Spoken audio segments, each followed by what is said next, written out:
ஞானேஸ்வரியில் அத்தியாயம் 16 ஸ்லோகம் 17. சூரிய சம்பத்து படைத்தவர்கள் என்னென்ன மாதிரி எல்லாம் நடந்துப்பாங்க அப்படிங்கிற விஷயம்தான் கண்டினியூ ஆயிட்டு இருக்கு.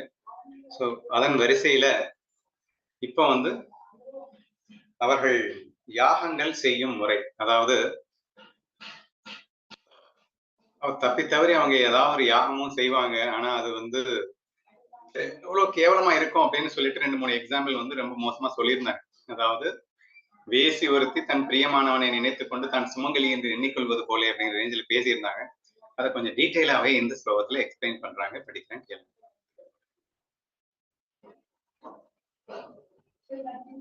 அவர்கள் யாகங்கள் செய்யும் முறை. தங்களை தாங்களே பெரியவர்களாக பாவித்துக் கொண்டு மிக்க வழுத்த கர்வத்தால் அவர்கள் வீங்கி போய் பின்பு இரும்பால் உருக்கி வார்க்கப்பட்ட கம்பம் போலே ஆகாசத்தை அளாவிக்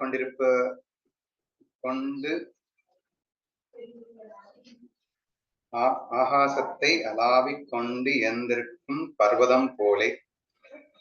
அதாவது மவுண்டன் பாத்தீங்கன்னா ஆகாசத்தையே தொடும் அளவுக்கு வளர்ந்த மாதிரி ஒரு ஃபீல் நம்ம பார்ப்போம். மலையை பார்க்கும்போது அப்படியே மேகத்தை முற்ற மாதிரி இருக்கிறத பார்ப்போம். அவனுடைய இதுல அகங்காரத்துல அந்த அளவுக்கு வீங்கி போயிருக்கான் அப்படிங்கிறதுக்கு இந்த எக்ஸாம்பிள் சொல்றாரு. இரும்பால் உருக்கி வார்க்கப்பட்ட கம்பம் போலேன்னு ஒரு எக்ஸாம்பிள் சொல்லியிருக்காரு. வணங்குதல் என்பது இன்னதென்று அறியாதவனாய், அதாவது அவன்கிட்ட பணிவுங்கிறது இருக்காது அப்படின்றதுக்கு தான் இரும்பால் உருக்கி வார்க்கப்பட்ட கம்பம் அப்படின்னா, இரும்புங்கிறது இந்த இடத்துல நீங்க கேஸ்ட் அயன் அப்படின்னு எடுத்துக்கணும். கேஸ்ட் அயன் அப்படின்னா அது உடையுமே தவிர வளையவே வளையாது. தட் இஸ் தி கெப்பாசிட்டி, அதாவது அதனுடைய ப்ராப்பர்ட்டி அப்படித்தான். அதனால அந்த எக்ஸாம்பிள காட்டுறாரு. வளையவே வளையாது அப்படின்னா இவன் வளையவே மாட்டான்னு அர்த்தம், யாருக்காகவும் வளைஞ்சு கொடுக்க மாட்டான் அப்படின்னு அர்த்தம். இன்னொன்னு மவுண்டன், மலை எங்கேயாவது வளையுமா என்ன? ஸோ ஒரு மலை மாதிரியும் இரும்பு கம்பி மாதிரியும் அவன் வணங்காமுடியாக இருப்பான் அப்படிங்கிறதுக்கு எக்ஸாம்பிள் சொல்லியிருக்காரு. தங்களுடைய பெருமையை தாங்களே கொண்டாடி கொண்டு உலகில் உள்ள மற்ற அனைவரையும் துரும்பை காட்டிலும் அல்பர்களாக பாவிப்பார்கள். சரி, இவன் பீத்திப்பான், நான் இப்படி ஆக்கும், நான் இப்படி ஆக்கும் அப்படின்னு சொல்லிட்டு இவனா பீத்திப்பான். மற்றவங்க எல்லாத்தையுமே சுத்தமா மதிக்கிறது இல்ல, துரும்பை காட்டிலும் கேவலமாக மதிப்பான் அப்படிங்கிற ஒரு பாயிண்ட்டும் சொல்லியிருக்காரு. அத்துடன் தனம் என்னும் கல்லின் மதத்துக்கு வசப்பட்டு போய் சாஸ்திரங்களுக்கு விரோதமாய் ஒரு கிருதாகிருத்திய சித்தாந்தத்தை தாங்களே ஏற்படுத்தி வைப்பார்கள். அதாவது அவனுக்கு பணம் தான் போதை, கல்லு போதை கொடுக்கும்னு கேள்விப்பட்டிருக்கோம். ஆனா பணம் ஒரு போதையை கொடுக்க மாதிரியா இருக்குன்னா அது எது இல்லாம எதுவுமே இல்லை அப்படிங்கிற மாதிரி அந்த போதையிலே சுற்றி திரிவார்கள். சாஸ்திரங்களுக்கு விரோதமாக, இப்ப சாஸ்திரத்துல இது இப்படித்தான் பண்ணணும், இப்படித்தான் பண்ணணும் அப்படின்னு சொல்லிட்டு விதிமுறைகள் இருக்கும். எந்த விதிமுறையும் இருப்பதில்லை. இவனா ஒரு சாஸ்திரத்தை உருவாக்கணும், இப்படி தாண்டா இருக்கணும் அப்படின்னு சொல்லிட்டு இவனுக்குன்னு ஒரு சாஸ்திரத்தை இவனே உருவாக்குவவனாக அந்த அளவுக்கு கர்வத்துல வீங்கி போயிருப்பான் அப்படின்னு சொல்லியிருக்காரு. எவர்கள் இப்படி அகம்பாவம் படைத்தவர்களாக இருக்கிறார்களோ அவர்கள் யஞத்தை ஒரு விஷயமாக மதிப்பார்களா?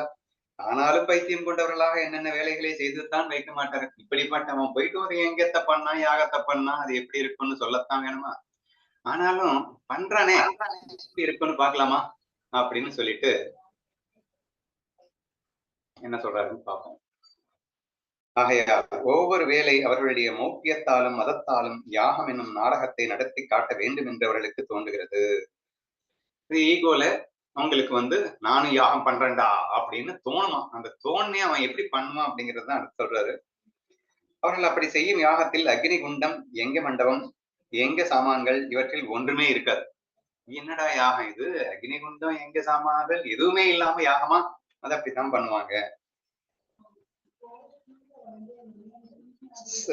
சாஸ்திர விதிகளோ அவர்களுக்கு சத்ருக்கள், தேவதைகள், பிராமணர்கள் என்று பெயர் பெற்ற வஸ்துக்களின் மேற்பட்ட காற்று கூட அங்கே சஞ்சரிக்க கூடாது. இப்ப சாஸ்திரத்துல விதிமுறைகள்லாம் இருக்கு, இப்படித்தான் யாகம் பண்ணணும் அப்படின்னு சொல்லிட்டு எக்கச்சக்கமான, எங்க யாகம் பண்ணணும்னு சும்மா இல்ல, எக்கச்சக்கமான விதிமுறைகள் இருக்கு. அதுல விதிமுறை மாறாம பண்ணாதான் பலன் கிடைக்கும் அப்படின்னு இருக்கு, சரியா? ஆனா அத கண்டுக்கவே மாட்டான். சாஸ்திரங்களுக்கு அங்க இடமே இல்லைன்னு நினைப்பானா அப்படின்னா பாத்துக்கோங்களேன். அதே மாதிரி பிராமணர்களை வைத்துத்தான் யாகம் நடத்த வேண்டும் ஒரு ரூல் இருக்கு, அதையும் மதிக்கிறது இல்லை. சத்ருக்கள், தேவதைகள், பிராமணர்கள் என்று பெயர் பெற்ற வஸ்துக்கள் மேற்பட்ட காற்று கூட அங்கே சஞ்சரிக்க கூடாது. அடுத்து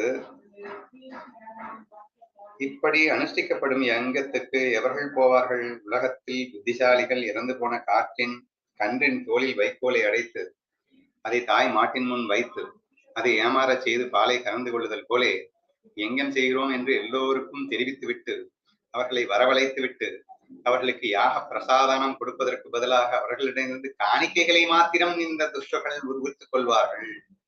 இப்படி தங்களுக்கு பெருமை ஏற்படுவதற்காக அவர்கள் ஏதேனும் ஒரு ஹோமம் செய்தால் அதற்கு பலனாக உலகத்தாரை நாசம் செய்து வைக்கத்தான் விரும்புவார்கள்.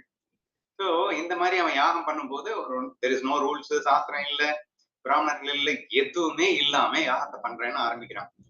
ஆனா எல்லாத்தையும் அட்வர்டைஸ்மெண்ட் பயங்கரமா கொடுத்து எல்லாத்தையும் டொனேஷன் எல்லாம் கலெக்ட் பண்ணிக்கிறது. நான் அவ்வளவு பெரிய யாகம் நடத்த போறேன் அப்படின்னு சொல்லி உலக நன்மைக்குன்னு சொல்லிட்டு அவன் சொல்லிப்பான். பட் அது எப்படி அப்படின்றதுக்கு எக்ஸாம்பிள் சொல்றாரு. ஏன்னா கன்றை பார்த்தாதான் பால் வந்து இறக்கும் தாய் பசு அப்படின்னு சொல்லுவாங்க. திடீர்னு கன்று இறந்துச்சுன்னா அந்த தோலை வச்சு அந்த கன்றின் தோலுக்குள்ள வைக்கோல வச்சு இந்த கன்று உயிரோடு இருக்கிற மாதிரி வந்து ஒரு பாவலா காட்டி இந்த பால்ல தாய்மடியில இருந்து பாலை கரைக்கிற ஒரு முறை இருக்கான். சோ அந்த மாதிரி இவனுங்க யாகம் நடத்துற மாதிரி நடத்தி உலகத்துக்கு நன்மை கொடுக்குற மாதிரி சொல்லிட்டு இந்த உலகத்தை ஏமாத்தி கெடுதலே பண்ணுவாங்க. அவங்க கிட்ட இருந்து டொனேஷன் மட்டும் வாங்கிப்பாங்களே தவிர ஒண்ணுமே பண்ண மாட்டாங்க. யாக பிரசாதம் எதுவுமே தர மாட்டாங்க. இந்த மாதிரிதான் அவங்க யாகம் பண்ணுவாங்க அப்படின்னு சொல்லி அவர் சொல்லி முடிச்சிருக்கிறாரு. அடுத்த ஸ்லோகத்துல பகவானுக்கே என்ன மாதிரி எல்லாம் இம்சை செய்வார் அப்படின்றத சொல்றாரு. நான்